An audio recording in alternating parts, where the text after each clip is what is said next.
Beaucoup manger l'argent, voyager beaucoup seulement, mais travailler beaucoup, créer des choses, emploi des jeunes, non, non, non. Les dirigeants africains, les dirigeants sont comme ça. Les grandes gueules. Bonjour à toutes, bonjour à tous, très ravi de vous retrouver, bienvenue dans les grandes gueules en ce vendredi, dernier numéro de la semaine. Nous restons avec l'actualité puisqu'on vit à travers cela. Les manutentionnaires côté piste de l'aéroport international de Conakry, Bessia, sont en grève depuis ce matin. Les raisons, l'amélioration de leurs conditions de vie et de travail. Ils déclarent reprendre le travail si toutefois la plateforme revendicative est paraphée, tenez-vous bien, par les responsables de l'aéroport et que sa mise en application est effective à partir du mois de novembre 2021. Pour en parler, nous aurons ce matin comme invité Oumar Kanté. Il est le porte-parole des grévistes, direction de l'aéroport. Drama Télémilé, un homme tue sa femme dans une prétendue bagarre. Hier, on voulait en parler. On revient sur cette actualité qui va être commentée par Moussa Yeroba. Déjà avec nous, d'autres éléments viendront compléter cette émission. Toute l'équipe au grand complet dans ce studio. Antoine Kourouma avec nous, Daouda Mohamed Kamara, Kapsa Moussa Yeroba, Mafoudia Bangora. Antoine, bonjour, bienvenue. Bonjour Diba, bonjour à tous. Merci de nous rejoindre. Daouda Mohamed Kamara, bonjour. Bonjour Diba, bonjour à tous. Merci également de nous rejoindre. Kapsa, bonjour. Bonjour Diba, bonjour à tous. La grande de la maison, Moussa Yeroba, bonjour. Bonjour Diba, bonjour à tous les auditeurs. Je ne sais pas si je vais dire ma tante ou ma cousine. Ma cousine, ma tante, c'est compliqué quand on découvre l'histoire au fil du temps. Au départ, il pensait que je suis sa tante. En parlant avec les parents, nous avons compris que je suis sa cousine. Tant que c'est pas maîtresse, c'est bon. Mais c'est incroyable. T'as vu, tu es tellement pervers, c'est pas possible. Non mais c'est pas moi. Il est bête. J'ai dit tant que c'est pas maîtresse, c'est bon. Pourquoi ton esprit est tordu comme ça? Non, c'est pas tordu. Si c'est tordu, pourquoi tu penses à ça? Non, affaire de maîtresse. Certainement, tu es permanemment dans ça. Affaire de maîtresse, c'est pas de moi. Il allait placer ce mot. On est dans les jeux. Voilà, donc voilà, on reste avec l'actualité. Antoine Kourouma, ils étaient attendus en Guinée. La transition en Guinée, la CEDEAO est à Conakry pour évaluer le processus.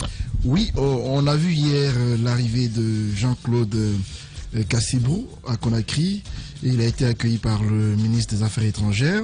On a vu cet entretien qui avait lieu à l'aéroport de Conakry, au cours duquel l'hôte guinéen a laissé entendre qu'il venait pour évaluer le processus en cours parce que depuis le coup d'État, on a suivi ce sommet extraordinaire des chefs d'État de la CEDEAO, à l'issue duquel il y a eu des mesures de sanctions contre la Guinée.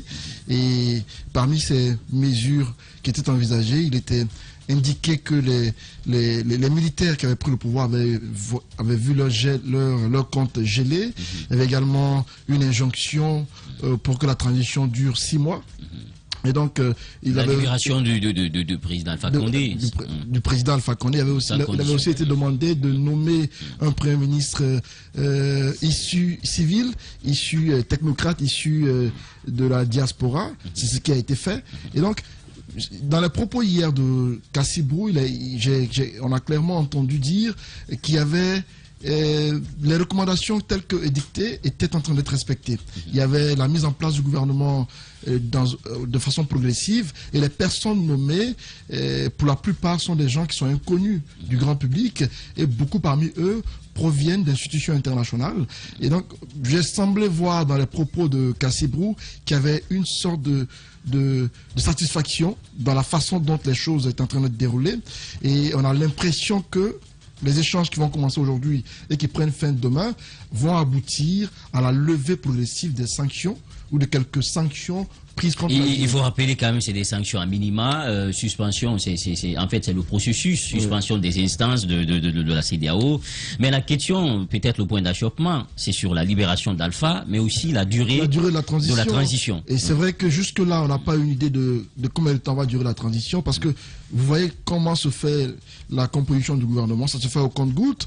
On n'a pas encore la composition du CNT, jusqu'à quand ça va commencer, on ne sait pas. Donc j'ai l'impression que le processus de mise en place des institutions en Guinée du gouvernement va prendre 6 mois. Alors que ce sont les 6 mois qui ont été imposés par la CEDEAO, elle-même elle est consciente que ça ne sera pas respecté. Je sais qu'ils vont tabler autour de cela. Et il est évident que la junte, je ne sais pas si elle va proposer ou elle va dire clairement à la CEDEAO ce qu'elle compte faire comme temps à la tête de la transition, mais il est clairement dit dans la charte que cette décision reviendra au CNT et aux forces vives de décider de la période de transition. Donc jusque-là, on n'est pas encore sorti de l'auberge parce qu'il faudrait qu'on ait un CNT pour avoir une idée de combien de temps va durer la transition. Et donc il n'est pas évident qu'aujourd'hui, lors des échanges avec la CEDEAO, qu'on soit situé sur le temps de la transition. Vous l'avez dit, ça va être une sorte de point d'achoppement entre les différentes parties. On espère que les échanges seront fructueux et qu'à leur issue, on va avoir un aperçu sur ce qu'envisage la CEDEAO par rapport au cas guinéen. Mais je suis sûr d'une chose, au regard de la façon dont les choses se déroulent, je pense que des choses vont être allégées contre la Guinée et peut-être le cas Alpha Condé sera discuté, même si tout le monde sait qu'il ne va pas être possible pour les militaires de le libérer maintenant. Voilà, parce qu'ils ont été clairs sur la question. Mafoudia Bangora qui nous rejoint. Bonjour Mafoudia. Bonjour, merci d'être là. Daouda Mohamed Kamara, sur la même question, point d'achoppement, libération d'Alpha Condé, sans condition, ils avaient dit dans les points, mais également la durée de la transition. Au Mali, aujourd'hui, on plaide pour qu'on proroge un peu cette transition, puisque les élections étaient prévues pour février. Ils estiment qu'on ne pourra pas être dans le temps au regard de ce qui les attend comme chantier sur le plan électoral, le découpage administratif et tout cela. Est-ce qu'en Guinée, on va aller vers ce scénario? Non, c'est sans nul doute qu'on ira vers ce scénario, surtout d'ailleurs que, contrairement au cas malien, est-ce qu'ils plaident vraiment? Mais ils sont dans l'obligation d'aller avec les autorités maliennes sur cette dynamique, parce qu'aujourd'hui, on a vu le Premier ministre qui a fait sa sortie pour dire que le mois de février 2022 n'est pas tenable. Et c'est une réalité, parce que vu le chantier aujourd'hui qui est vaste de ce côté, c'est pas possible qu'ils puissent aller à des élections en février. Pour le cas précis de la Guinée, aujourd'hui, il y a un premier tableau qui est présenté. On a présenté la Guinée, la situation guinéenne. Qu'est-ce qu'on veut aujourd'hui que la Guinée soit? Qu'est-ce qu'on veut que la Guinée se débarrasse de quoi aujourd'hui exactement? C'est de l'injustice, c'est de l'impunité, c'est de la corruption, c'est les élections. C'est des élections à venir. Oui. Mais pour aller à ces élections, parce que ce n'est pas le fait d'aller vite aux élections, mais il faut aller aux élections avec des éléments qui permettent de faire asseoir une démocratie au réel, mais aussi une paix durable dans le pays. La refondation. Et tout cela va s'amorcer dans la période transitoire. Et aujourd'hui, vouloir aller avec 6 mois comme proposé par la CEDEAO, je le disais la dernière fois, j'ai dit même celui qui a écrit 6 mois, l'a écrit simplement parce que il fallait l'écrire, mais il savait pertinemment que c'est une proposition qui ne rime avec rien, avec aucune réalité sur le terrain. On ne peut pas comprendre aujourd'hui qu'on veuille aller à la rédaction d'une constitution, aux audits, aujourd'hui à toucher du doigt les réelles préoccupations des citoyens, voir quelles peuvent être les réponses qu'on va donner à ces préoccupations, et que d'un côté, dans un bureau quelque part, on s'assoit pour dire faites tout cela en 6 mois. Mais ils le disent par rapport à la charte africaine de la démocratie. Non, ils le disent. Je n'aime pas trop rappeler la charte de la transition, la charte africaine de la bonne gouvernance et de la démocratie. Oui. Cette charte était là quand il y a eu toutes les voix qui sont élevées pour demander au régime déchu de ne pas aller vers le changement de la Constitution. Oui. Et les 6 mois avant, les 6 mois de période à ne pas toucher à la Constitution des élections, c'est passé, et la CEDEAO est restée, elle a laissé passer, et aujourd'hui, qu'on veuille nous dire qu'on veut parler on veut faire référence à la charte de la CEDEAO par rapport à la bonne gouvernance, à la démocratie, je me dis que c'est un peu amuser la galerie. Et je le dis encore, celui qui a écrit les 6 mois, il a écrit juste pour se débarrasser, mais je le dis. Je le dis. C'est pas pour se débarrasser. Non, c'est un moyen de pression. Un moyen de pression. Non, mais voilà. La pression, même à votre enfant, lorsque vous voulez le contraindre à faire quelque chose, vous ne pouvez quand même pas Peut-être vous parlez de réalisme, mais sauf que c'est un principe. Mais ce n'est pas irrévocable, hein. C'est pas irrévocable. C'est pas irrévocable.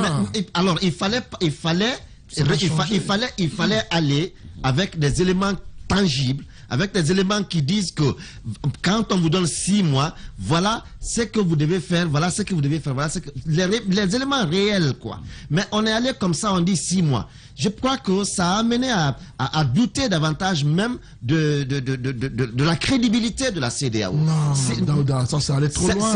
Je ne crois pas du tout. D'accord, on va le laisser aller. C'est là que mon point de vue. Voilà. Et Antoine, on le laisse aller. Peut-être que quand je dis qu'on doute de la crédibilité de la CEDEAO, toi-même qui es assis, Antoine, tu ne fais aucune confiance à la CEDEAO. Non, tu ne fais aucune confiance à la CEDEAO. Vous parlez de la même chose. Vous parlez de la même chose. Voilà, non. Vous parlez de la même chose. Depuis longtemps, alors si je dis, j'ai dit les 6 mois ne sont pas un élément justement pour déclencher la société de la CEDEAO. Depuis longtemps, nous doutons déjà d'elle. Mais ce ne sont pas les 6 mois qui vont nous faire douter d'elle. Alors, on parle de la même chose. Allez-y, dans un moment.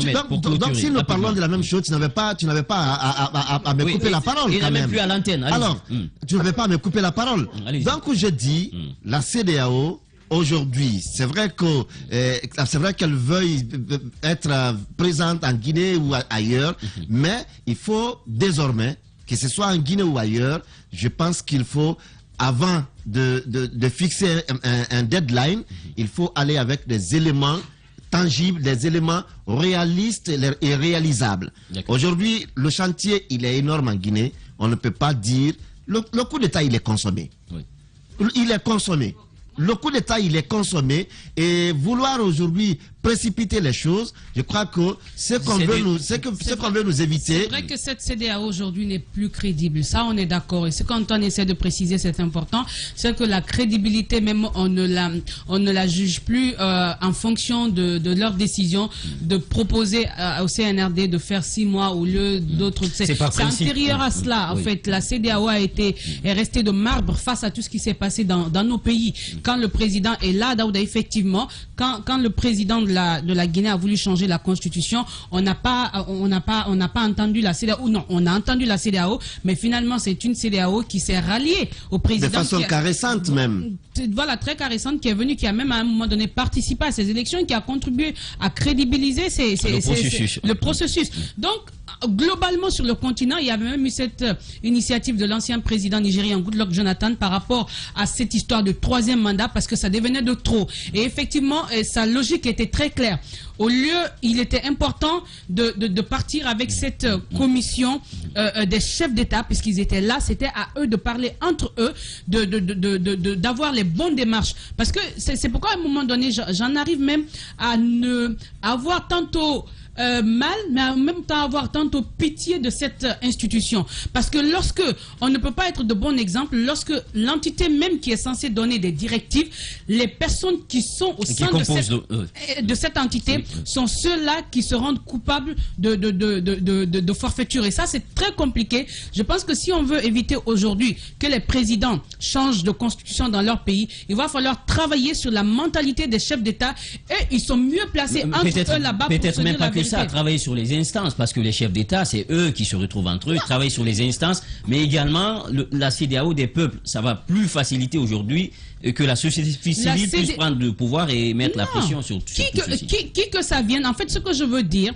c'est que lorsque vous avez la possibilité, la responsabilité de représenter une entité comme ces Africains, en si grand nombre, le plus important, c'est d'avoir cette probité morale, c'est d'avoir cet engagement, cette honnêteté vis-à-vis des gens qui vous ont mandaté. Parce que c'est ce qui a manqué au niveau de nos chefs d'État. Quand ils viennent au pouvoir, ils semblent être avec nous. Mais une fois au pouvoir, ils s'entendent pour pouvoir. Imaginez par exemple la difficulté d'un Ouattara de juger un Alpha Condé. Parce qu'ils sont en train de faire la même chose. Il n'y a plus de crédibilité là. Tu ne peux pas dire à une personne d'arrêter ce que tu es en train de faire. Donc eux-mêmes, à un moment donné, ils sont liés, c'est assez compliqué. Maintenant, ce qui se passe, la diplomatie va beaucoup jouer.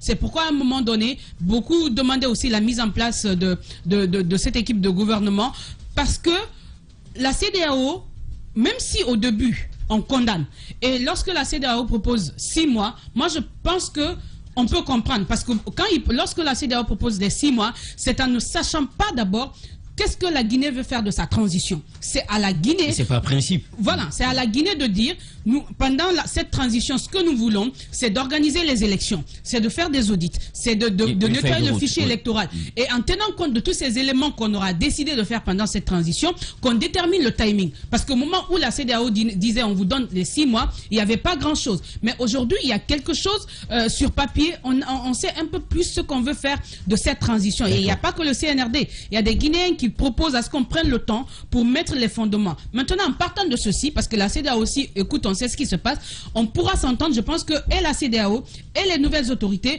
pourront maintenant s'entendre sur quelque chose, parce qu'encore une fois, l'objectif, ce n'est pas d'aller dans le mur, c'est la diplomatie. La diplomatie, quelles que soient les positions, on trouve une solution. C'est cela la diplomatie, et c'est la raison pour laquelle cette équipe de la CEDEAO va continuer, et bien même tous ceux qui sont condamnés à travers le monde viendront, parce qu'à un moment, ils sont obligés de faire avec. Et voilà, et puisque la Guinée fait partie d'un ensemble sur le plan international, Caps, à vous, l'autre pan, c'est Alpha Condé. C'est vrai qu'on parle aujourd'hui de la durée, on fait une fixation, mais l'autre peut-être patate qu'on a dans les mains, c'est Alpha Condé. Il disait il faut sa libération sans condition. Oui, mais ce qu'il faut savoir déjà, c'est que le CNRD, notamment le président du CNRD, le colonel Mamadi Doumbouya, aujourd'hui, si au début on sentait qu'ils n'étaient pas tout à fait ouverts par rapport à l'éventuelle libération du président Alpha Condé, aujourd'hui de plus en plus on sent qu'ils ne sont pas fermés par rapport éventuellement à sa libération. Ils veulent juste qu'on rende d'abord qu'il y ait quand même un État qui soit véritablement mis en place, pas un État constitutionnel en tant que tel, mais que le gouvernement soit là, les différentes institutions puissent déjà commencer à marcher et qu'ils puissent avoir de vraies conditions, notamment venant de la CEDEAO en termes d'engagement, etc., pour ne pas qu'après cette peur, entre guillemets, qu'on peut avoir, pour ne pas qu'il y ait un retournement de situation vis-à-vis du président Alpha Condé, qui est le président déchu, et ses différents contacts à travers le monde. Et je pense que même le RPG Arc-en-Ciel s'inscrit un petit peu dans cette même logique, parce qu'on a vu le RPG Arc-en-Ciel faire un courrier déposé auprès du CNRD, notamment qui demandait à ce qu'il rencontre, que le président Mamadi Doumbouya accepte qu'il rencontre le président Alpha Condé, histoire d'échanger avec eux, mais également ça s'inscrit dans la logique de sa libération. Moi, je pense qu'ils vont finalement arriver à cet état de fait-là. Mais moi, ce que j'ai envie là où j'ai envie de revenir, c'est par rapport à ces 6 mois-là. Quand on parle de 6 mois, moi, je me demande, est-ce que ces 6 mois, justement, le décompte commence quand? Parce qu'on est déjà à 2 mois pratiquement. La réalité, c'est qu'on est dans la diplomatie, et moi, il y a quelque chose quand même qui ressort concrètement ce point de discorde qui arrive. C'est entre, bien entendu, le nouveau ministre des Affaires étrangères qui est là, le docteur Moulsanda, qui, dans son discours officiel... Déjà avec le ton qu'il emploie, déjà en ressortant le fait que la transition en Guinée n'est pas à négocier, mais plutôt à accompagner. Il était clair là-dessus. Et aujourd'hui, quand on voit la CEDEAO aussi qui vient pour dire c'est 6 mois, etc., donc ce que les autorités sont en train de mettre en avant depuis le début, c'est que vous accompagnez la Guinée, à la Guinée de dire nous voulons une transition pendant pendant cette durée-là, et vous, ce que vous pouvez faire, c'est de nous soutenir et de nous accompagner là-dedans. Mais ce que je déplore, par exemple, dans cette sortie du nouveau ministre des Affaires étrangères, c'est qu'en termes de diplomatie, on ne vient pas sur une position figée pour dire tout de suite non, parce que dans son discours, ce qui est sous-entendu, c'est que la position que la Guinée a par rapport à cette durée de la transition, elle n'est pas à négocier. Et en tant que diplomate, et surtout toutes les attentes qui étaient vis-à-vis de sa personnalité, quand il vient, un simple mot peut changer une situation. Un simple mot peut changer une situation. Et donc moi je pense que à ce niveau-là, il est important encore une fois que si le CNRD, notamment la sortie du ministre gouverneur, du secrétaire général de la présidence, qui disait, qui était sorti avec un ton très haut, en tapant sur la table vis-à-vis de la réaction quand la CEDEAO a parlé du gel, des avoirs des membres du CNRD, etc. Moi, je pense que lui, en sa qualité de diplomate, devait avoir un discours beaucoup plus diplomate, etc. Qu'on se bagarre un peu, après on s'entend et puis ça va. Non, mais en tant que diplomate, lui, avec tout ce qui vient et la pression que la Guinée a aujourd'hui, on n'a pas besoin de ça. Lui, en réalité, il doit avoir un discours beaucoup plus souple afin qu'il puisse se comprendre. Par exemple, hier, dans le discours qu'il a eu avec la délégation négociations de la CEDEAO, ça c'était très bien avec un tel discours. Et je pense qu'aujourd'hui, la véritable question à se poser... Est-ce que vous ne pensez pas c'est la politique du bâton et de la carotte? Il faut montrer ses muscles, mais à un moment aussi accepter de s'ouvrir. Voilà. C'est une stratégie. Non, je pense qu'il faut voir au-delà de ça. On peut comprendre quand les militaires le font, on peut comprendre, mais lui, quand il vient, il ne doit pas suivre le ton des militaires de tous les deux côtés. Ils ne doivent pas forcément taper du poing sur la table. Pourtant, la transition est accompagnée. Mais la transition est accompagnée. Mais attention, il ne faudrait pas qu'on laisse le CNRD. Les gens sur le dos. Il ne faut pas qu'on laisse le CNRD aller comme ça. Tout le monde est en train de dire il faut du temps. Mais jusqu'à présent, l'institution qui est censée décider de ce temps-là n'est pas mise en place.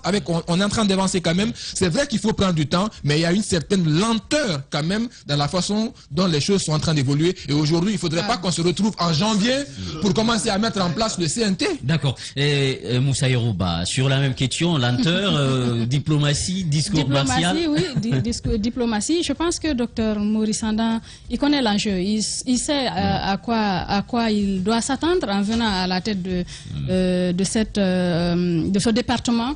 Et la diplomatie, elle est importante, mais à un moment donné, il faudrait nous sommes dans une transition. En fait, la CEDEAO a raté le coach. Oui. La CEDEAO a raté le coach. C'est pas quand le mal est consommé qu'on viendra nous donner des leçons. Ça, il faut le rappeler à chaque fois. Il faut aller vers la CEDEAO des peuples. Oui. Diba, de la CEDEAO des peuples dont vous parliez tantôt. Est-ce qu'il faut penser à cela en mettant, par exemple, des acteurs de la société civile à la tête, des instances qui n'ont rien à voir avec les politiques, avec les chefs de l'État, parce que quand vous avez des chefs d'État qui ont des velléités de modification constitutionnelle, à supposer qu'il y en ait 2, 3 dans 3 pays différents, ils vont forcément se serrer les coudes, ils vont forcément se soutenir. Ce qu'il fallait faire ici, à chaque fois que dans un pays, vous sentez cette velléité-là, cette volonté de changer la constitution, vous tapez du poing sur la table, vous commencez par suspendre le pays comme vous le faites quand il y a, comment on appelle, coup d'État. C'est ce qu'il faut faire, mais en fait, les peuples ne comprennent pas. C'est pour cela que, par exemple, au Mali, il y a eu manifestation pour dire, laissez les militaires là, nous on se sent plus en sécurité, on se sent plus à l'aise. On a demandé le départ. Justement, ils veulent que la transition continue. Pourtant, un pays démocratique n'a pas vocation à rester dans une transition permanente, perpétuelle. Maintenant, les nouvelles personnes qui viennent d'être nommées, on peut comprendre une première prise de parole qu'il y ait des ratés, mais un diplomate, Maurice Sandan, c'est quelqu'un qui a fait combien d'années? Plus de 20 ans. Peut-être dans le combat, une trentaine d'années, mais maintenant, plus de 20 ans, il est à l'étranger, il est dans le système des Nations Unies. Il voyage, il voit des gens. La diplomatie, je pense qu'il saura les mots qu'il faut placer, à quel moment, l'opportunité des mots. Je pense qu'il saura, si on suppose qu'il y a eu une erreur, il saura rectifier le tir. Oui. Parce que le pays, nous sommes dans une situation où on n'a pas droit à l'erreur. On n'a pas le droit aussi à se laisser dicter les choses à faire, parce que nous sommes ici, nous connaissons la réalité. La solution, elle doit venir de ce pays, elle doit venir de la Guinée. Oui. Nous connaissons les maux dont nous souffrons. Il faudrait que l'on puisse les soigner. Imaginez, je suppose que c'est juste...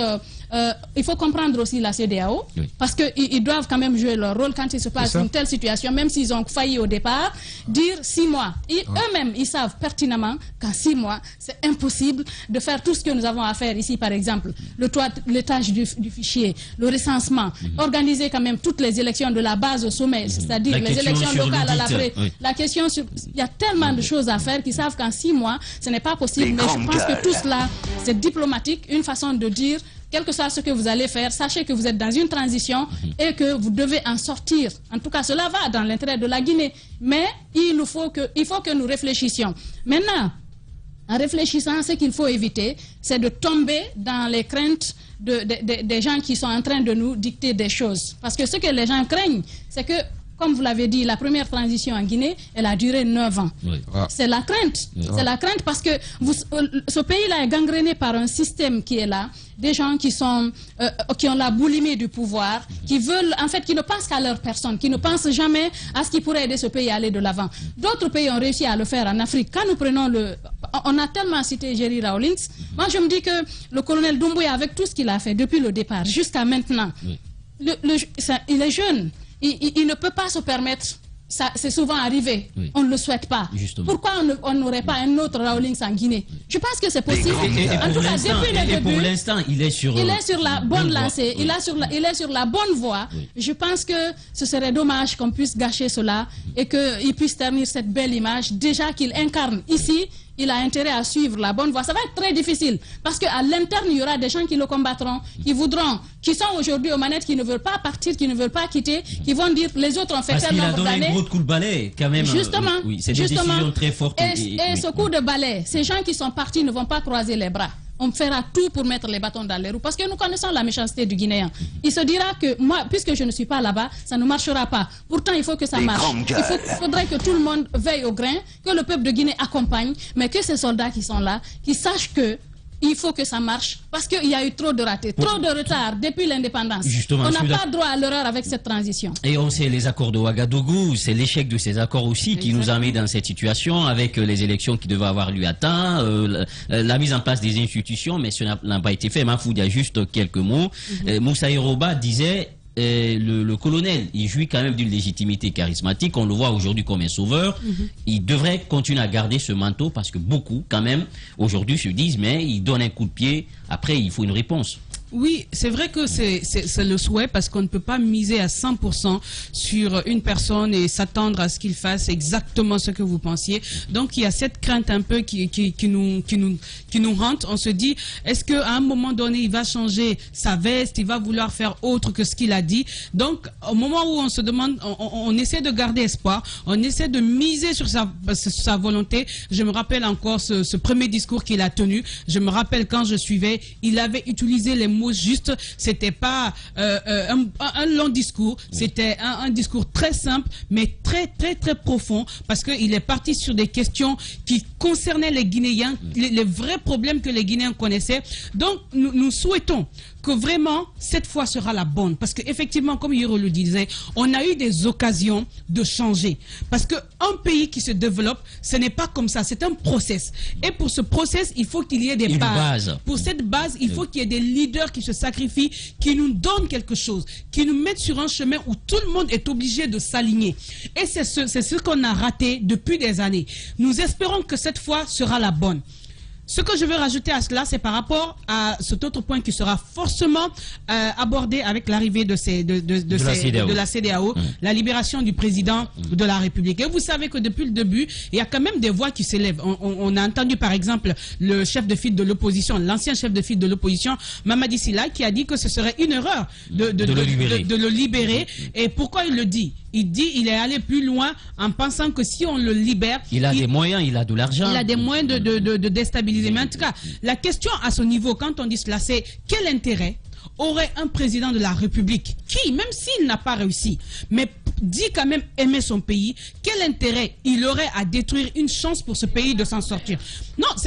Il n'a pas prouvé qu'il aime son pays. Non, ça c'est autre chose. On ne peut pas... Sinon, on ne serait pas plongé dans une telle situation. Non, je pense que la gestion du pouvoir, il y a beaucoup de choses. Parce que quand on parle du président de la République, tant on parle du système, le système qui est fait de ces personnes qui sont tapis dans l'ombre, qui des fois envahissent... Les deux s'entrechoquent. Voilà, les deux sont... Donc il y a tellement d'éléments qui rentrent en compte qu'avec certitude, on ne peut pas dire qu'il a manqué d'amour pour le pays. Il peut aimer le pays, mais peut-être il n'a pas été aussi. C'est bien possible.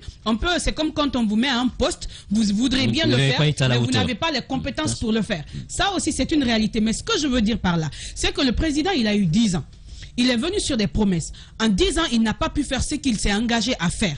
Et malheureusement, il doit lui-même, là où il est, reconnaître qu'aller à cette nouvelle constitution, aller à un 3e mandat, a été une erreur. Je pense que c'est un travail personnel que le président doit même faire sur lui et qu'on doit l'aider à réaliser. Parce qu'à un moment donné, il aura dit, c'est très important. En réalité, moi, je pense que la vraie question aujourd'hui, c'est finalement, si le président Alpha Condé, le problème n'est pas qu'il soit détenu, mais en réalité que ça puisse être fait dans les règles de l'art. Oui, et les règles de l'art voudraient justement qu'on dise que si on lui reproche de quelque chose, qu'on le juge, qu'on le condamne, qu'on le mette à la disposition de la justice, ou sinon qu'on le mette, qu'on le libère. Si on ne lui reproche rien, qu'on le libère tout simplement, parce qu'encore une fois... Et si on ne le reproche rien, on le libère, mais sur cette liberté aussi, c'est là beaucoup d'acteurs ont pris la parole.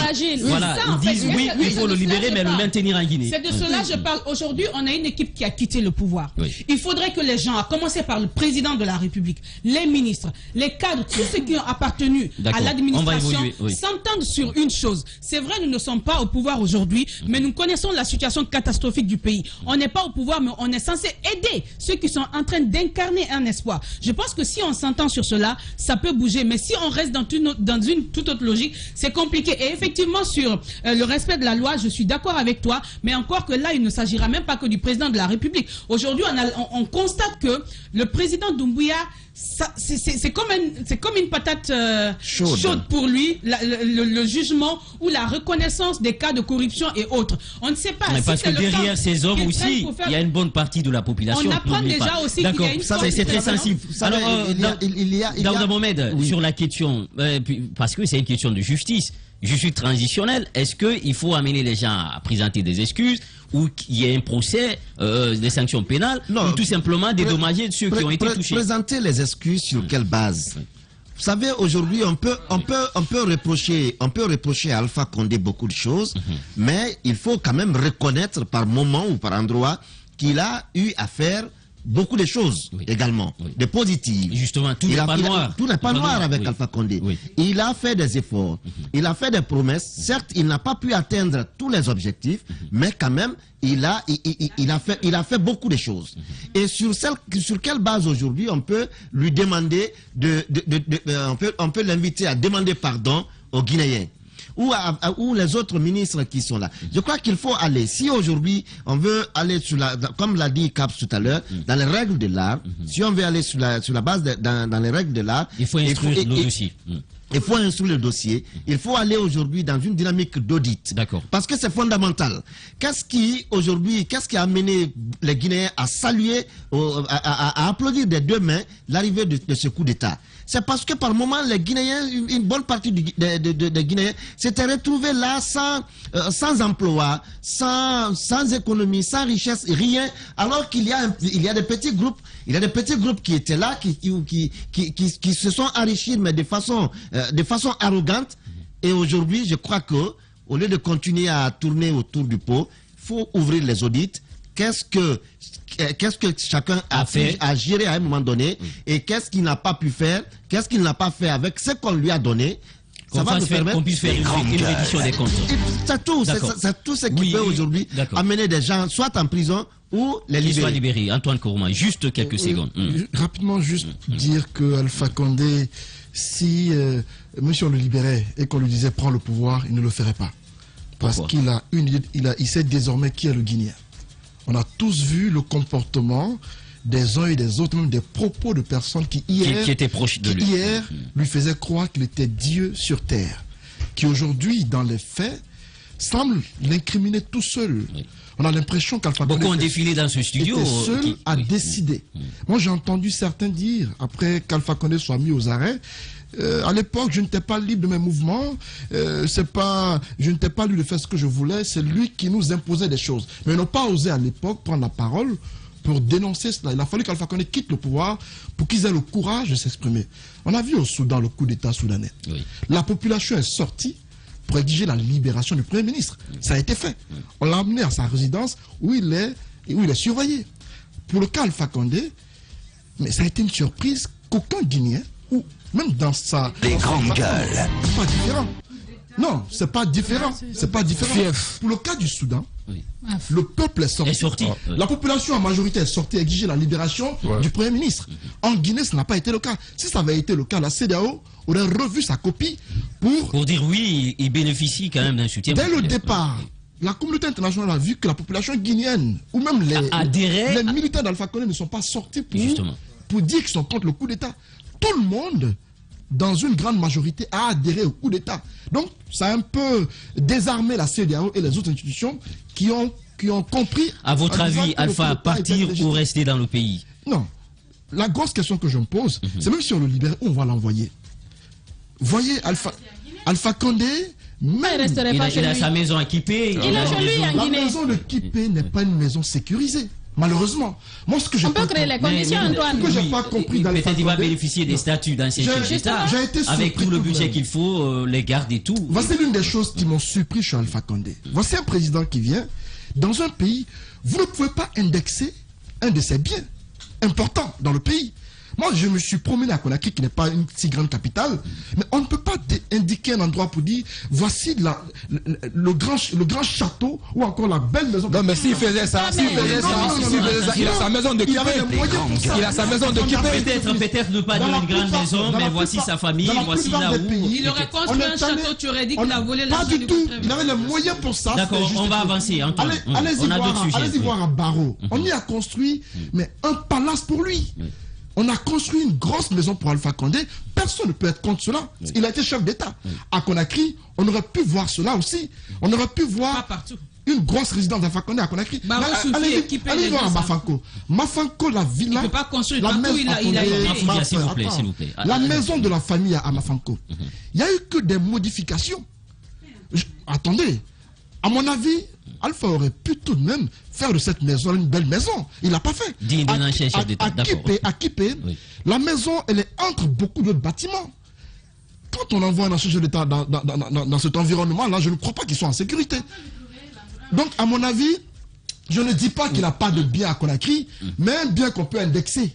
D'accord, l'État a des biens suffisants. Je ne vois pas où est-ce qu'on peut l'envoyer où ils sont en sécurité, à part la villa où il est actuellement, la villa Mohamed V. Oui. À part là-bas, je ne vois pas. Hein. D'accord, c'est compris, Moussa Irouba, juste un mot.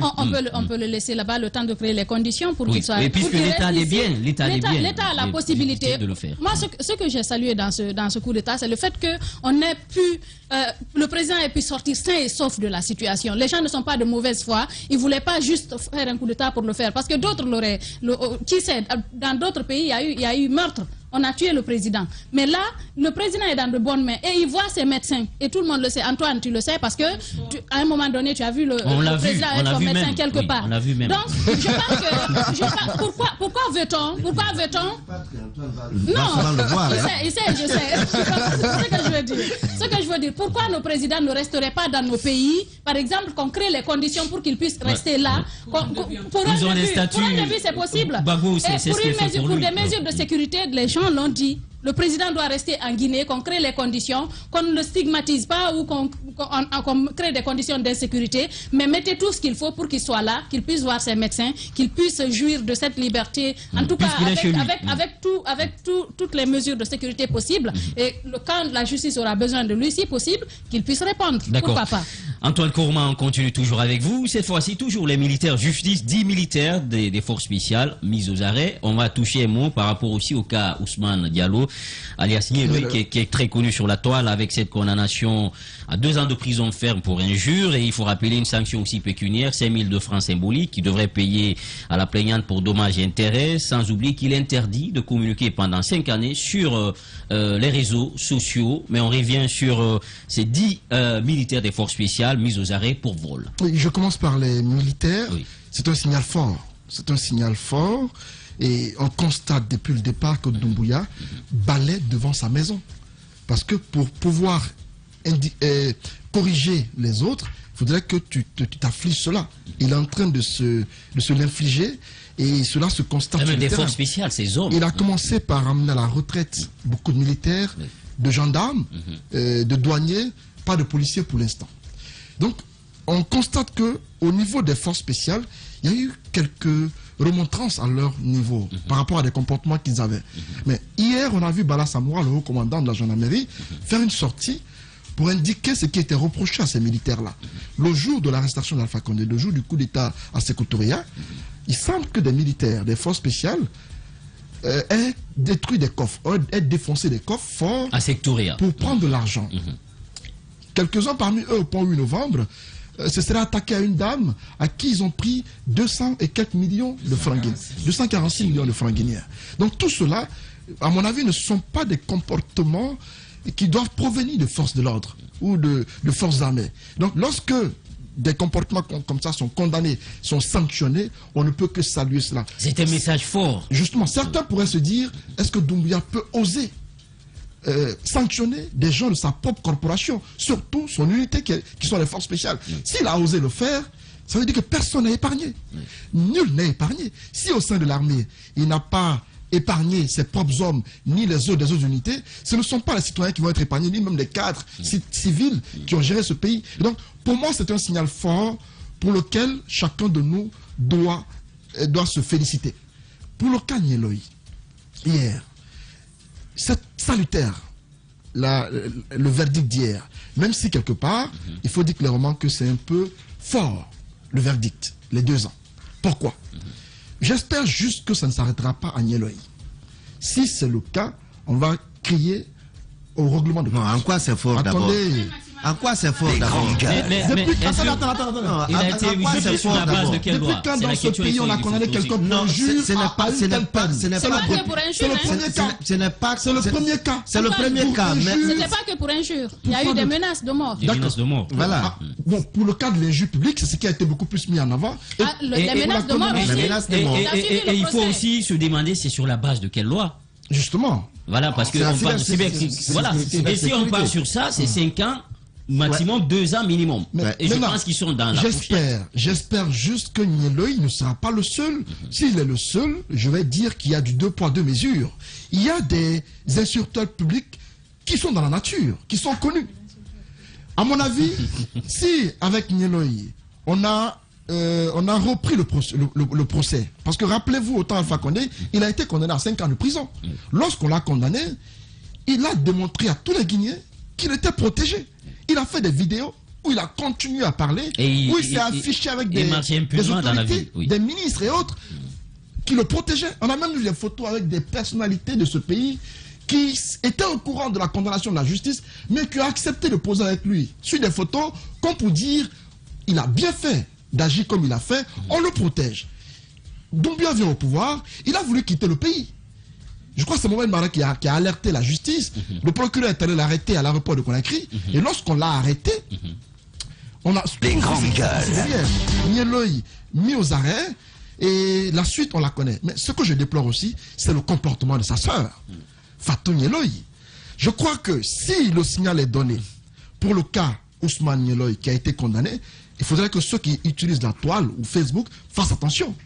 Si l'un a été condamné, il ne peut pas être épargné. Je vois les mots qu'elle utilise. Je vois les expressions qu'elle utilise pour insulter et parfois même en profondeur certaines personnalités. Ce n'est pas juste.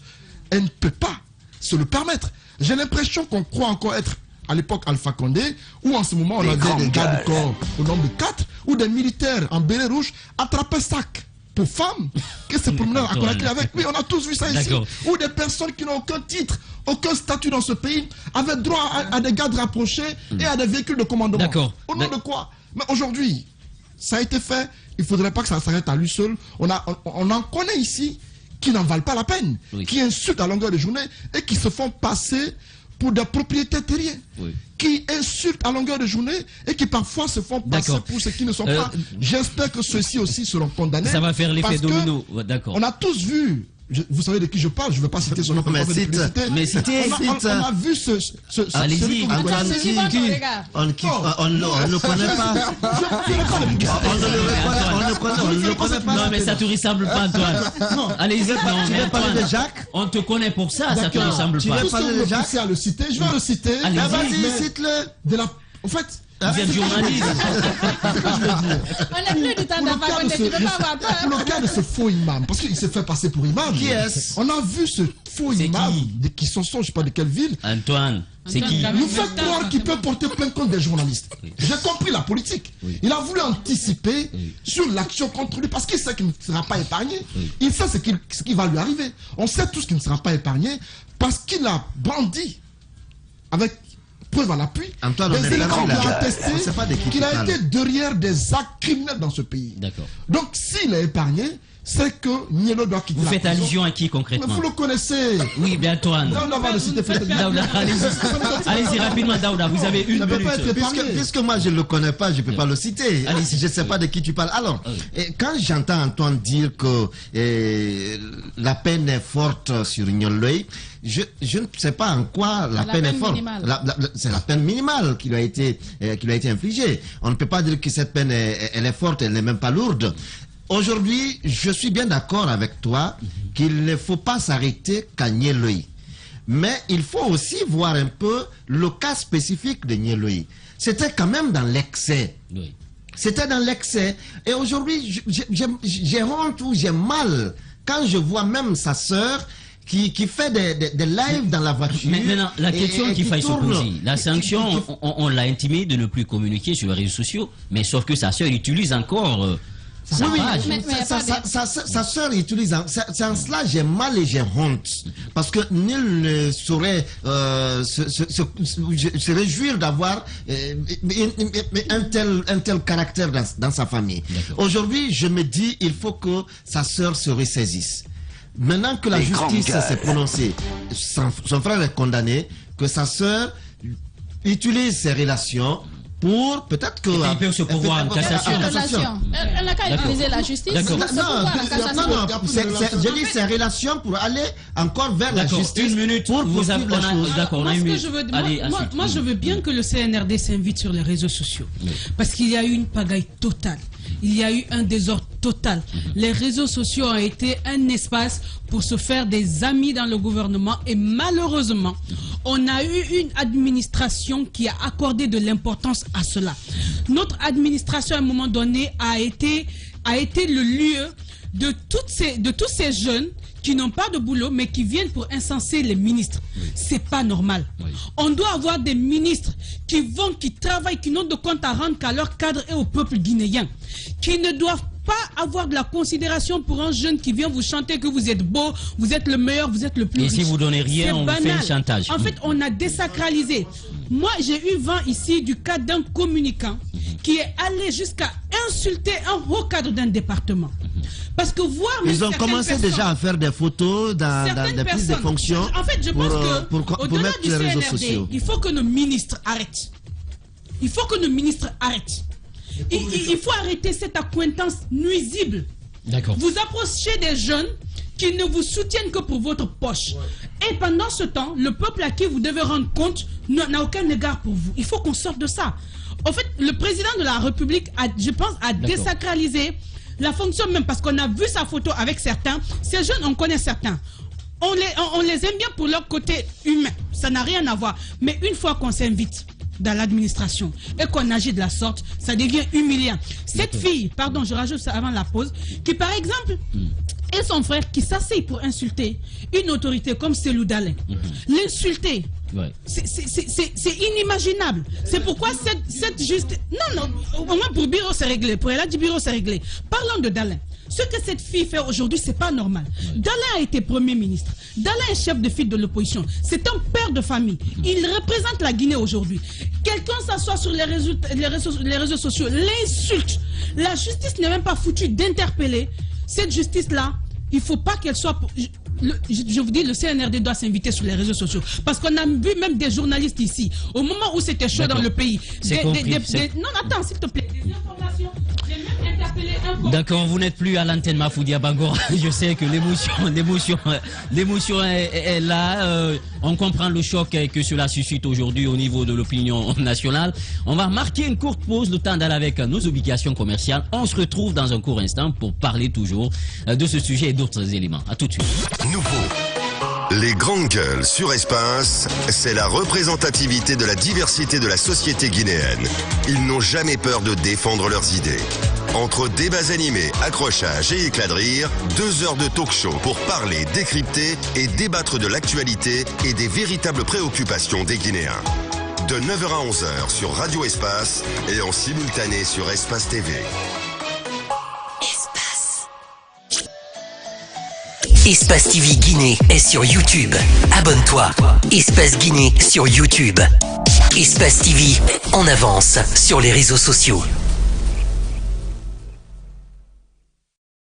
C'est l'histoire d'un homme. Oui, c'est moi. Un homme prêt à tout pour sauver le monde. Oui, ça dépend de ce que tu veux dire par là. Un héros? Un héros. C'est un peu rigolo, mais un héros, non. Maître en arts martiaux. Ah non, alors là, pas du tout. Spécialiste du combat rapproché. Ouh là là, je peux pas me battre. Et avec un corps de rêve. Alors là, tu t'es complètement trompé de personne. Oh, ça va quand même. Quelques kilos en moins, ça te ferait pas de mal, mais... Non, t'es bien déjà. Il est de retour. Lamine Guérassi, dans le plus lion des mornings. Rendez-vous lundi, dès 6h15, sur Radio Espace. s'informer, ça demande du temps. Et surtout, se forger une opinion. Du temps pour recueillir les faits. Et recouper tous les faits. De confronter les idées. Les points de vue. Et surtout, les décortiquer. Les analyser, les décrypter. Et puis il faut du temps pour s'écouter, se comprendre. Alors chaque jour, donnons du temps à l'info. Le temps qu'elle mérite.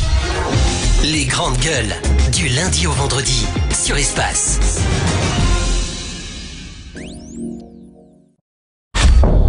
En route pour de nouveaux horizons. Aventure, évasion, rencontre, partage, dépaysement. Voir la Guinée autrement. Pour cette rentrée, nous vous proposons des inédits. Bienvenue sur Adafo Média.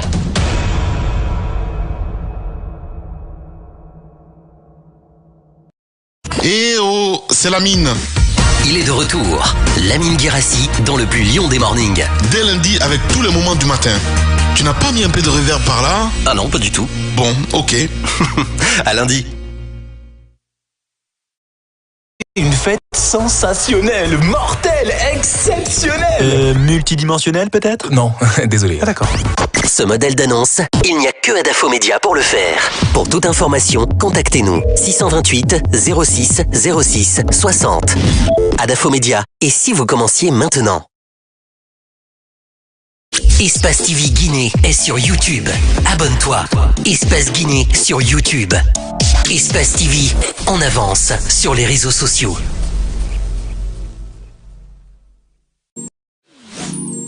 Les dimanches 18h30, 20h, l'actualité va vite, trop vite parfois. Arrêtez-vous, arrêtons-nous. Tous les dimanches, 18h30, 20h sur Espace TV. La pédagogie, les faits, rien que les faits, avec des journalistes, des hommes politiques et de la société civile. Le débat d'idées, même celles qui fâchent. Avec nos invités, vous allez vous faire votre opinion.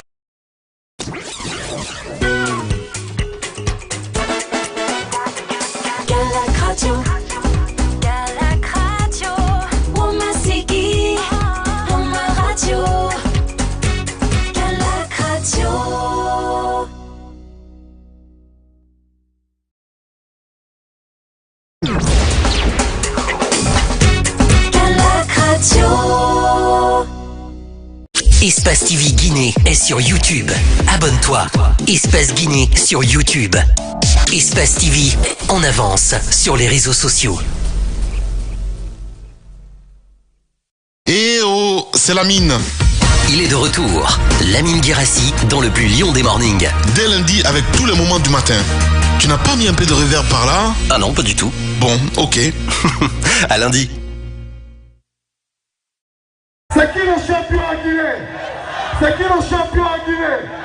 Espace, espace, espace, espace, espace.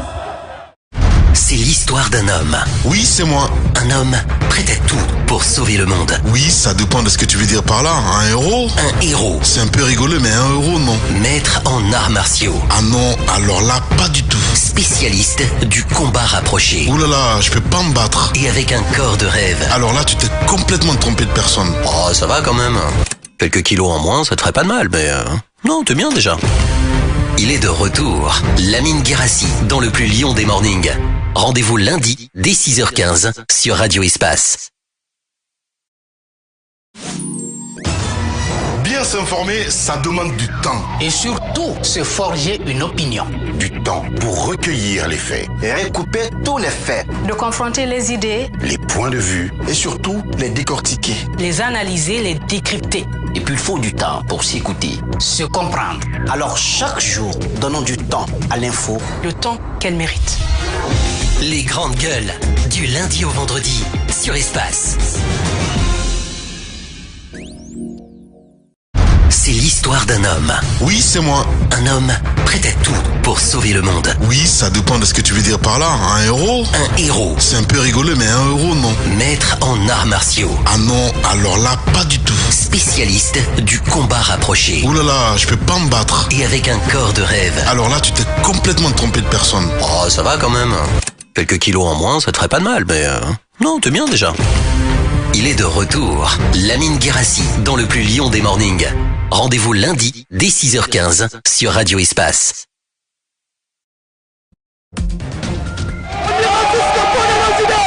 réactions à Conakry recueillies par notre partenaire d'Espace TV. Espace TV Guinée est sur YouTube. Abonne-toi. Espace Guinée sur YouTube. Espace TV en avance sur les réseaux sociaux. Les talentueux ne meurent jamais. Quelles que soient les épreuves, les difficultés, les crises, les circonstances, ils arrivent toujours à se surpasser et restent sous les projecteurs. Avec l'audace, tout devient possible. Les plus beaux palmarès de l'audiovisuel guinéen, c'est sur Adafo Média. Adafo Média, le futur, vivons-le ensemble.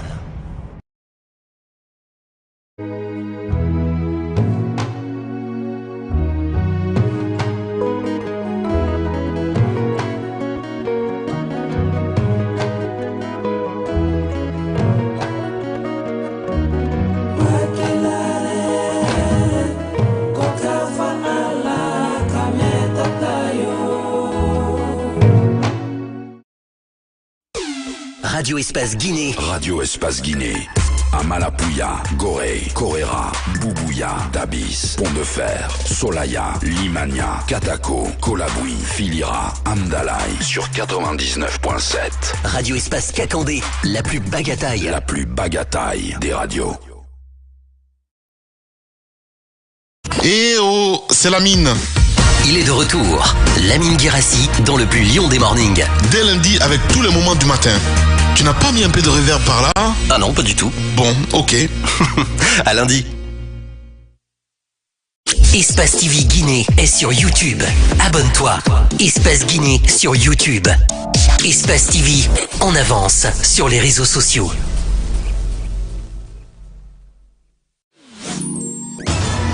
Bien s'informer, ça demande du temps. Et surtout, se forger une opinion. Du temps pour recueillir les faits. Et recouper tous les faits. De confronter les idées, Les points de vue. Et surtout, les décortiquer. les analyser, les décrypter. Et puis il faut du temps pour s'écouter, se comprendre. Alors chaque jour, donnons du temps à l'info. Le temps qu'elle mérite. Les grandes gueules, du lundi au vendredi, sur Espace.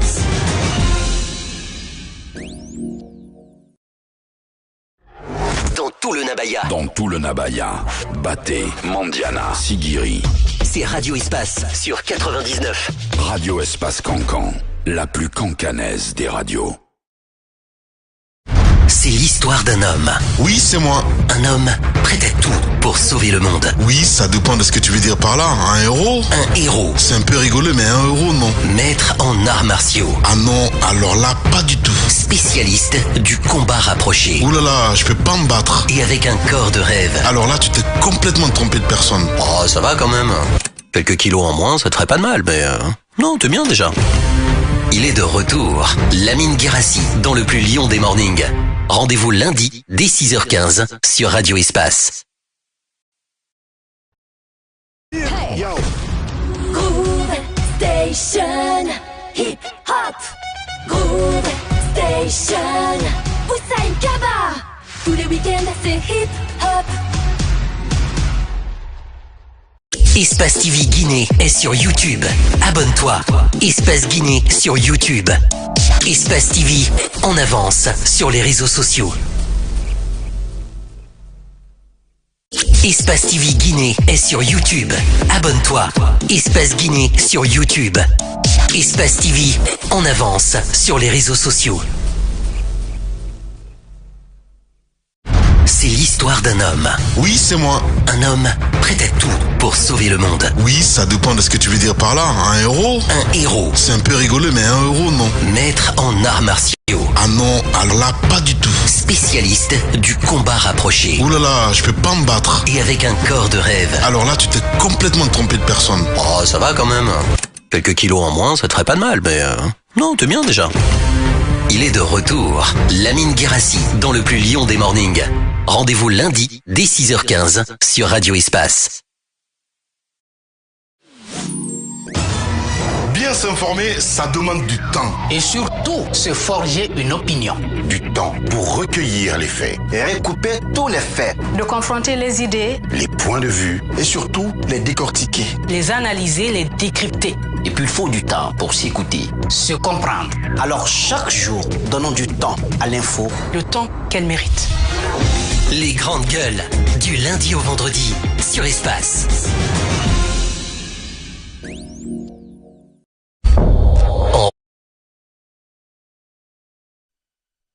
C'est votre émission, Les Grandes Gueules, le rendez-vous incontournable de talk show en Guinée. On reste toujours avec l'actualité. Vous êtes nombreux à réagir. On va prendre tout de suite la température de ce côté. Les manutentionnaires côté piste de l'aéroport international Conakry-Bessia sont en grève depuis ce matin. Les raisons, l'amélioration de leurs conditions de vie et de travail. Ils déclarent reprendre, tenez-vous bien, le travail si toutefois la plateforme revendicative est paraphée par les responsables de l'aéroport et que sa mise en application est effective à partir du mois de novembre 2021. Pour en parler, nous aurons, si tout va bien, Oumar Kanté. Il est le porte-parole des grévistes. Drame à Télémélie, hier on en parlait dans les grandes gueules. Un homme tue sa femme dans une prétendue bagarre. Cela va être commenté par Damou Saïroba. Avec nous dans ce studio, on va revenir puisque ça devient monnaie courante dans le pays. Et par rapport à vos réactions, bonjour Dibaï à toute l'équipe du jour, c'est Ali Moussa Diallo. Les tirs entre hommes et femmes est devenu récurrent en Guinée. Les autorités doivent prendre ça au sérieux pour punir le coupable. C'est vraiment grave, il faut que ça cesse. C'est Ali Moussa Diallo depuis l'axe de Amdalaï. Bonjour la team, les GG, la montée de la criminalité est très inquiétante. Les autorités, les chercheurs doivent s'intéresser à ce mal qui ronge notre société. Excellence Baldé, le Guinéen, qui nous écrivait. Bonjour Diba et à toute l'équipe de l'Espace. Alpha Condé disait que la Guinée était un pays souverain. J'aimerais qu'il confirme son expression là aujourd'hui.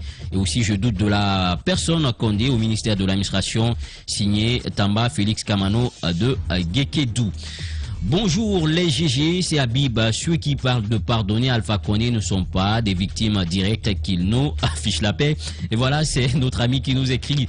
On continue toujours avec vous. Bonjour les GG, bonjour à tous. Antoine, tu es toujours pertinent dans tes analyses. Bravo et courage à mon cher Lai Famo Condé, journaliste à Cancan.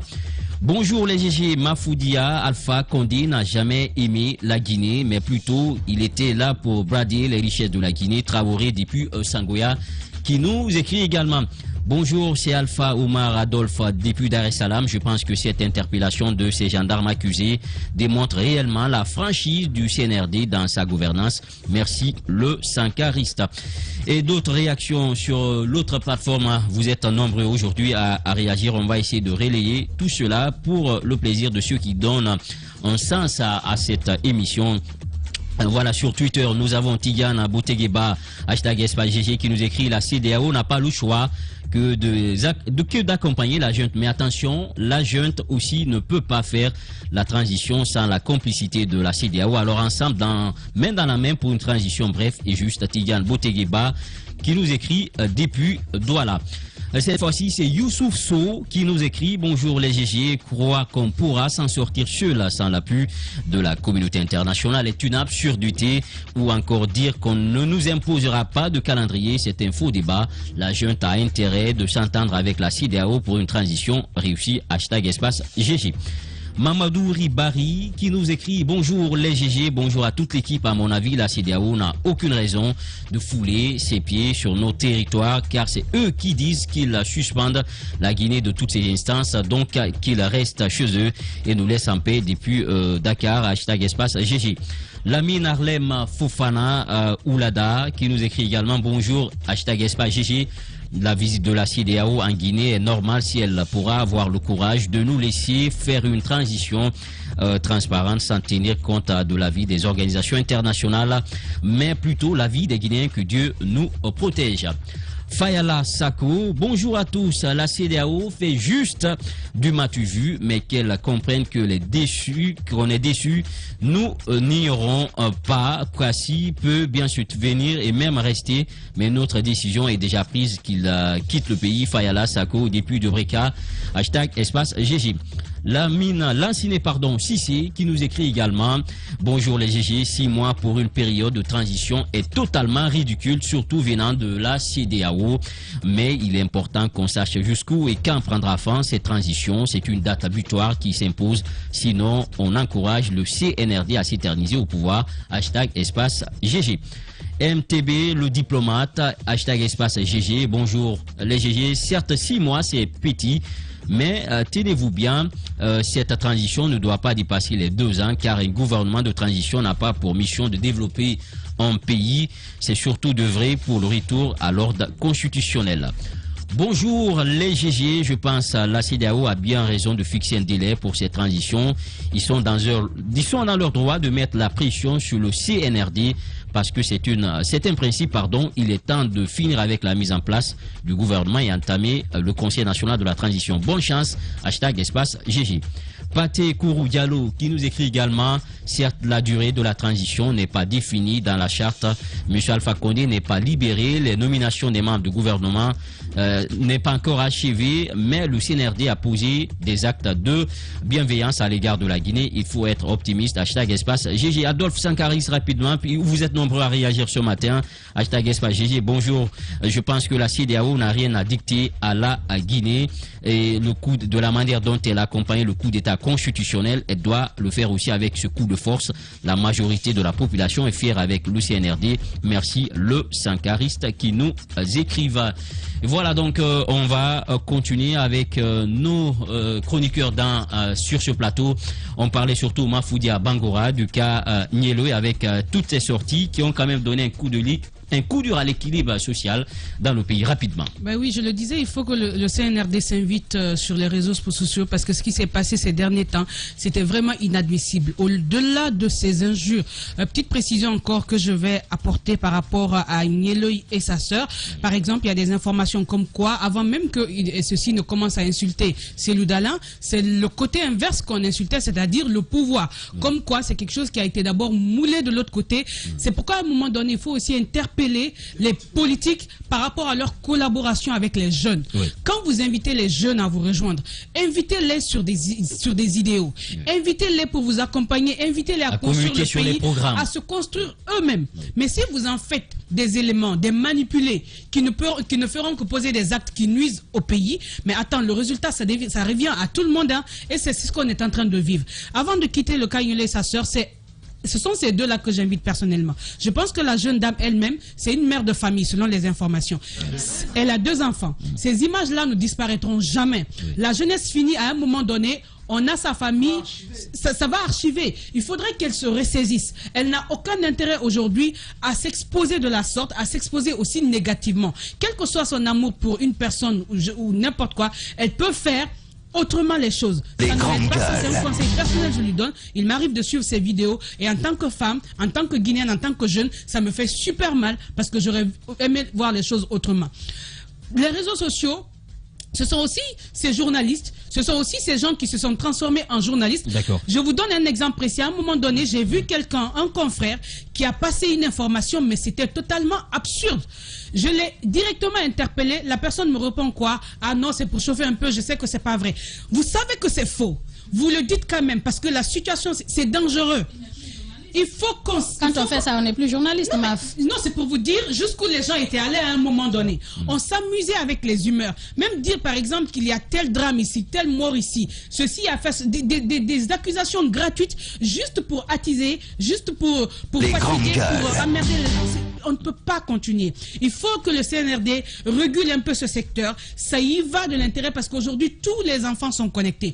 Les mauvais exemples, c'est comme quoi on nous servait tous les matins des mauvais exemples. Il faut arrêter ça. Et quant à l'administration, c'est prioritaire que nos ministres travaillent. Ils n'ont pas à faire leur propre publicité. On est là. Si c'est bien fait, c'est le Guinéen même.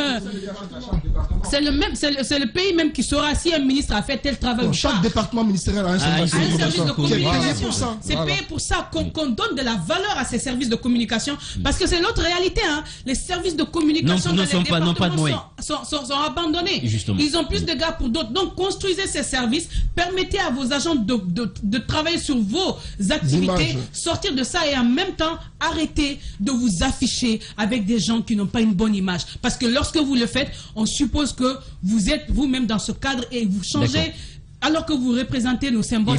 Il faut arrêter de désacraliser en tout cas les postes dans ce pays, que vous soyez ministre, chef d'État et tout.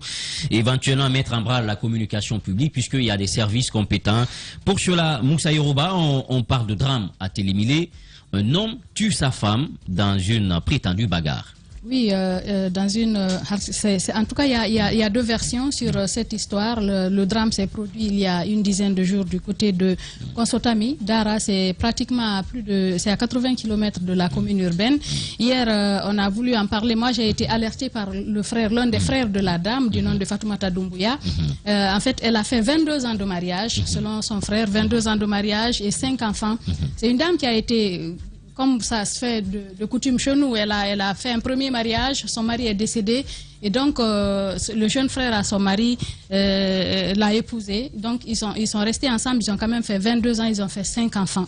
Et le drame est arrivé à cause de quoi? L'histoire, selon ce qu'on nous a expliqué, les deux à un moment donné, ça ne marchait pas dans le couple.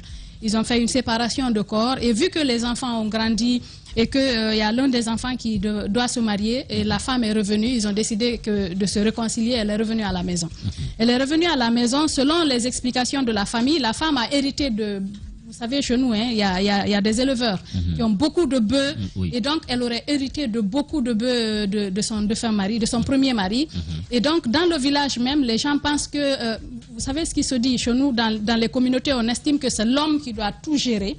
Et vu que la femme a hérité de cette richesse-là, ça parle dans tous les sens dans ce village parce que... à un moment donné, elle a revendu des bœufs pour préparer le mariage de son enfant. Et donc, l'argent n'aurait pas été remis à son mari. Et ça a créé une certaine frustration. Une certaine frustration qui a conduit au drame auquel nous avons assisté mardi. Ça fait une dizaine de jours, en tout cas, mardi passé, ça faisait une semaine. Alors, j'ai essayé de pousser un peu, de poser des questions parce que la famille, quand vous voyez, j'ai pas voulu donner les images parce qu'elles sont insoutenables avec elles baignent dans le sang, c'est pas possible, on ne peut pas mettre ça à l'antenne. Et le frère me les a envoyées. J'ai essayé de pousser pour recouper l'information parce que la famille dans l'émotion peut accuser et dire certaines choses peut-être qui ne sont pas fondées, mais vous voyez carrément l'entaillade, une sorte d'entaillade au niveau de la gorge et puis sur l'autre, du menton, oui, sur l'autre flanc de sa tempe. Mais elle saigne des oreilles, du nez. C'est incroyable que ce soit une simple dispute. Une telle barbarie. Non, que ce soit une simple dispute, des coups de poing entre deux personnes qui ont conduit à cela. Donc la famille estime que c'est une machette qui a été utilisée. Le frère dit que la femme était couchée, qu'il aurait utilisé, il aurait touché la femme une première fois, elle s'est levée, elle a voulu fuir, il l'a pourchassée, parce que c'était la nuit aux alentours entre 22h et 23h, et il l'a rattrapée, il lui aurait donné d'autres coups dans le dos, elle est tombée. Et il dénonce le fait que personne n'ait pu intervenir dans le village où ça s'est passé. Mais j'ai poussé plus loin, j'ai parlé avec l'officier de police judiciaire qui a interpellé le mari et qui l'a auditionné. Il dit que le mari ne reconnaît pas ces faits, ces accusations portées contre lui. Il dit qu'il n'aurait pas utilisé de machette. Il dit que la femme a quitté la chambre conjugale et se serait rendue dans une autre chambre de la maison. Et donc, il a rejoint dans sa chambre en voulant avoir des relations avec son épouse qui n'aurait pas accepté. Et donc, une bagarre s'est déclenchée entre les deux et en voulant fuir, la femme se serait heurtée contre un obstacle et est tombée sur une marmite. C'est la version donnée par le mari et c'est ce que relaie l'OPJ. Il dit que le drame s'est passé à plus de 80 km de la commune urbaine, donc c'est loin. Le monsieur peut avoir caché tous les éléments de preuve parce qu'ils n'ont pas trouvé de machette, ils n'ont pas trouvé vraiment d'éléments qui puissent comme on appelle, concrétiser les propos donnés par la famille. Mais il se trouve qu'aujourd'hui, cette famille réclame justice parce qu'elle ne comprend pas ce qui est arrivé, elle ne comprend pas... La famille accuse une certaine complicité au sein de la communauté parce qu'elle estime que quand une personne crie une fois, on doit venir au secours. Elle ne comprend pas que ce drame ait pu se produire de ce côté et que vraiment tout le monde reste, qu'il n'y ait pas de réaction. Mais ce que moi j'aimerais dire dans nos familles, il faut éviter d'arriver au drame. Il faut éviter d'arriver parce que si on ne s'entend plus, il faut partir. Il faut se séparer. Les gens ont peur du divorce. Le plus souvent, c'est très difficile parce que quand vous parlez du divorce, on dit non, on ne divorce pas, on ne doit pas divorcer. Mais regardez ce qui s'est passé. C'est quand même un couple qui a vécu 22 ans ensemble, des gens qui ont fait 5 enfants ensemble, qui ont ainsi terminé leur vie. Quelles conséquences pour ces enfants-là? Si ça ne marche pas, le mieux c'est de se séparer. Et puis cette histoire d'héritage, le plus souvent, on dit que quand le grand frère est décédé, il faut que le petit frère prenne la... Mais si la femme n'est pas d'accord, si il n'y a pas de compatibilité d'humeur, il faut éviter cela. Il n'y a pas d'amour, il faut éviter cela. Il faut éviter pour qu'on ne vive pas ce genre de drame. C'est dommage, ce genre de situation, parce que ça va rester, ça va suivre les enfants un peu partout dans leur vie. C'est vrai que le monsieur, il a été arrêté, il a été auditionné, il se trouve détenu aujourd'hui à la prison civile de Télémélé. Et donc la justice fera le reste de son travail, mais en même temps faisons attention pour ne pas que de tels drames puissent continuer à se produire. Nous avons vécu un dernier cas du côté de l'abbé, même si de ce côté le médecin explique les circonstances dans lesquelles le monsieur est décédé. Il estime que ça n'a rien à voir avec ce qui a été raconté sur son épouse. Voilà, Daouda Mohamed, on n'arrive plus à se contrôler, colère excessive, une montée en puissance de ces crimes odieux dans le pays, et peut-être la justice devrait sévir pour envoyer un message à tous ceux qui vont s'adonner à de telles pratiques. C'est à ce niveau il y a le problème, parce que quand on parle de ces crimes, c'est la justice. Parce que si les gens ne sont pas condamnés à la hauteur de leur forfaiture, les autres également se mettent dans la même dynamique et puis ça va. Ce n'est pas maintenant que ça prend de l'ampleur. Maintenant, on en parle beaucoup parce que il y a la facilité de communication, mais dans nos communautés, ces pratiques ont toujours existé. Alors si aujourd'hui on en parle, c'est pour que l'élan soit freiné et que les gens reprennent conscience dans le genre de situation. Parce qu'on ne peut pas comprendre quand même que vous vous dites à un moment donné que vous vous aimez et que l'amour ne soit plus là, que vous continuez à vous torturer, parce que moi j'appelle cela, ce n'est pas une vue, mais c'est de la torture en vous-même. Vous vivez avec quelqu'un que vous n'aimez pas, ou vous vivez avec quelqu'un qui ne vous aime pas. Je ne sais pas comment vous pouvez vous sentir même en sécurité en vivant avec quelqu'un qui ne vous aime pas, ou la personne se sentir en sécurité parce que, en sachant bien que vous ne l'aimez pas. Donc il faut que nos communautés, nos familles essaient de sortir de cela. On ne peut pas rester dans cette pensée de vouloir coûte que coûte maintenir les gens ensemble, même s'ils ne s'aiment pas, pour dire que non, ils vont finir par s'aimer. Le cas de l'abbé, madame le rappelait tout à l'heure, la maman de la fille dit, par exemple, que dans une bagarre également entre l'homme et sa femme, que la femme aurait tiré la partie intime de son mari et jusqu'à le neutraliser. On l'a amené à l'hôpital et suite, mais le médecin dit le contraire. Donc, il y a toujours de ces problèmes qui se passent. Alors, vraiment, si on n'est plus en amour, le mieux, même si on a 10 enfants, le mieux, c'est de se séparer. Il faut se quitter parce que aujourd'hui, je dis, même si on a 10 enfants, il faut se quitter. Maf me regarde. Mais aujourd'hui, la dame qui est décédée, elle a eu des enfants. Elle a 5 enfants. Les 5 enfants vont rester orphelins de mère aujourd'hui. Il aime les histoires. Et leur papa est en prison. Leur papa est en prison. Quel souvenir ces enfants vont garder aujourd'hui de leurs parents? Ils seront même stigmatisés par la communauté. Partout ils vont passer, on va dire c'est l'enfant de... Le mieux c'est de se séparer, même si vous avez 10 enfants, je le dis encore. D'accord. Rapidement, on a l'invité qui nous attend. Okay. On prend l'invité alors. Et voilà, les manutentionnaires côté piste de l'aéroport international de Conakry-Bessia sont en grève depuis ce matin des raisons de l'amélioration de leurs conditions de vie et de travail. Ils déclarent prendre le travail si toutefois la plateforme revendicative est paraphée par les responsables de l'aéroport. On en parle avec Oumar Kanté, porte-parole. Monsieur Kanté, bonjour, bienvenue. Ah, on l'a perdu. Antoine, oui, rapidement avec vous. Avant qu'il ne prenne la parole, je voulais juste ajouter qu'à l'intérieur du pays, parfois, il y a ces drames dont on apprend les nouvelles. Souvent, c'est choquant de les entendre. Parfois, on apprend que c'est parfois un enfant qui tue son père. Parfois, c'est le contraire et tout cela. La question que l'on doit se poser, moi, je crois que les sociologues doivent se pencher sur la question. Qu'est-ce qui fait qu'il y a autant de drames à l'intérieur du pays? Est-ce parce qu'ils ne sont pas dotés des mêmes moyens qu'on a créés ici, parce que parfois le fait d'être isolé et de ne pas avoir accès à certaines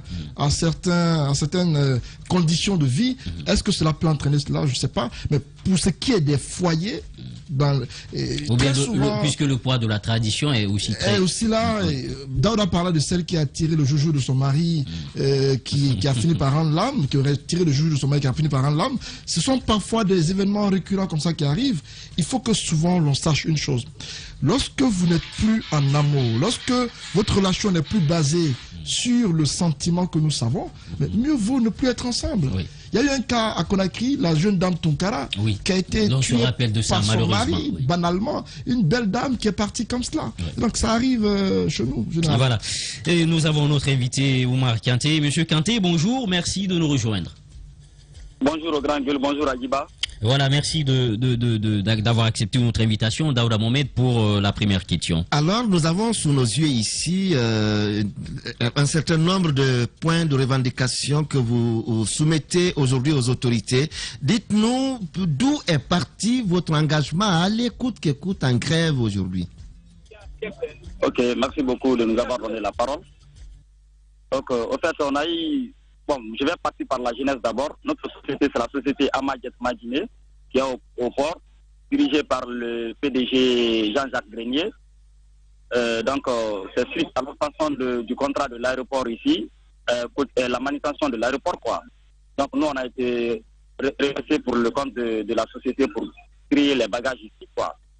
Donc, au fait, c'est nous qui faisons la manutention bagages au niveau de l'aéroport. Nous traitons les bagages des travailleurs et du fret. Donc, on a eu beaucoup de négociations avec nos responsables par rapport à l'amélioration de nos conditions de vie et de travail. Bon, mais malheureusement, nos responsables, il n'y a pas eu satisfaction, quoi. Mais la dernière rencontre qu'on a eue avec nos responsables, où le PDG lui-même, il a assisté à la réunion. Donc, c'est suite à ça qu'il a donné beaucoup de trucs. Si on a demandé d'abord, comment on appelle, l'amélioration de nos conditions de vie et de travail. Vous comprenez? D'accord. Et oui, allez-y, vous êtes à l'antenne, allez-y. On a demandé une augmentation de salaire, avoir notre propre syndicat, comme indiqué dans le Code de travail en République de Guinée, selon l'article 300.1. Une prise en charge sanitaire à 100%. Le reste des copies de contrats de CDI, parce qu'on avait des gens parmi nous qui n'avaient pas encore leur CDI, les attestations de la formation en chargement qu'on a eu à faire, les primes de travail de nuit, l'application de l'article 12 du règlement intérieur de la société Ama Guinée même, parce que tout ça, ça n'était pas appliqué sur nous.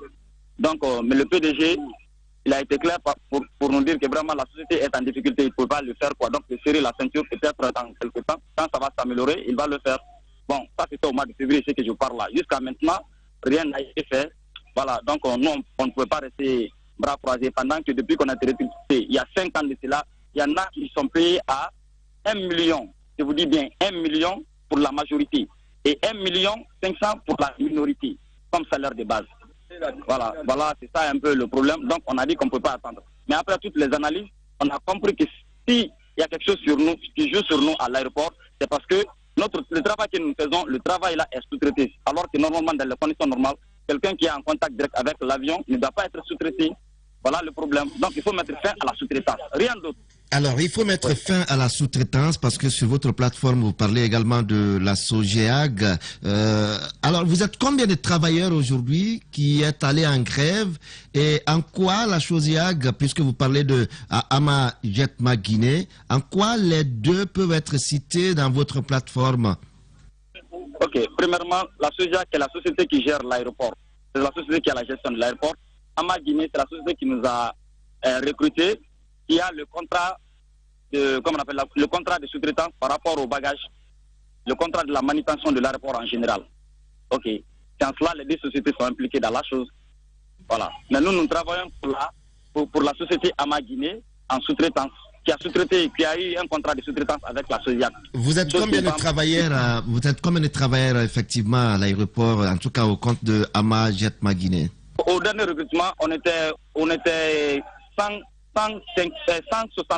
On était 160. Aujourd'hui, on se retrouve avec 95 ou 96 effectifs. Donc l'effectif a considérablement réduit. Pendant ce temps, ils ne recrutent pas pour nous renforcer. Donc nous sommes fatigués. Au-delà de tout ça, il y a 4 ans que nous ne sommes pas allés en congé.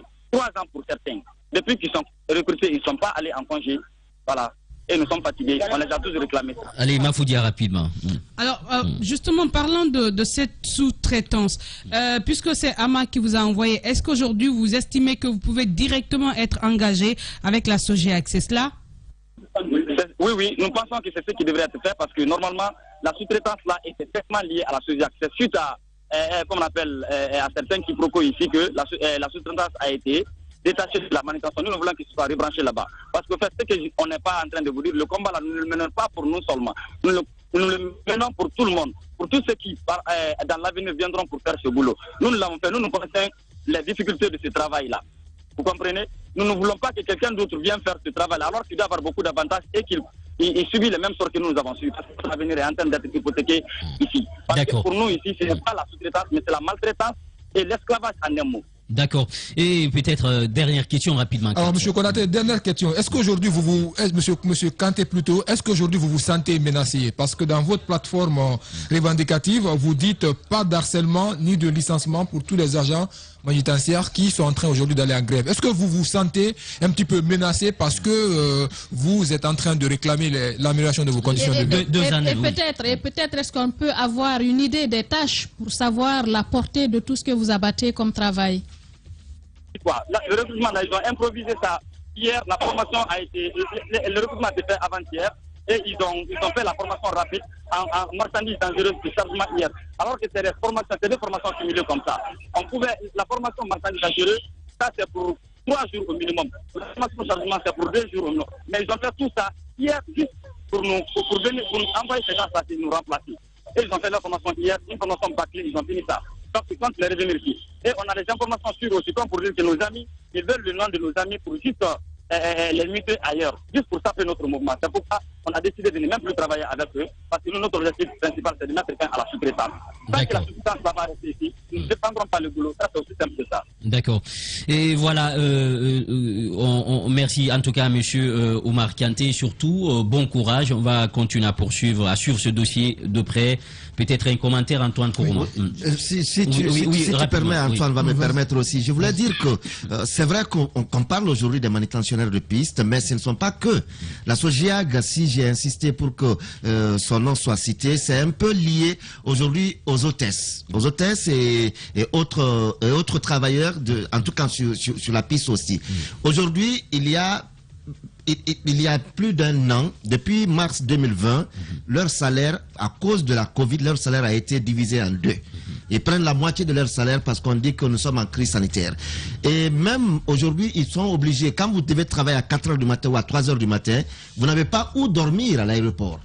Vous êtes obligé d'aller à la maison, la navette va vous chercher, mais sans aucune sécurité. J'ai rencontré une dame, par exemple, qui s'est fait attaquer dans le bus avec le chauffeur, parce qu'il n'était que 2 dans le bus. On lui a enlevé tout l'argent qu'elle avait, parce qu'elle devait aller le lendemain acheter les produits de son papa, par exemple, qui était alité, mais on lui a tout enlevé et elle n'a pas été remboursée. Elle a été laissée comme ça. Ce sont des problèmes qui sont aujourd'hui récurrents du côté de l'aéroport. Le CNRD est invité de ce côté. De ce côté également. Moi, de l'aéroport, je veux parler de certaines autres entreprises où cela se passe. Il y a ces cabinets parfois qui naissent, qui jouent le rôle de passerelle entre elles, les employés, parfois les entreprises.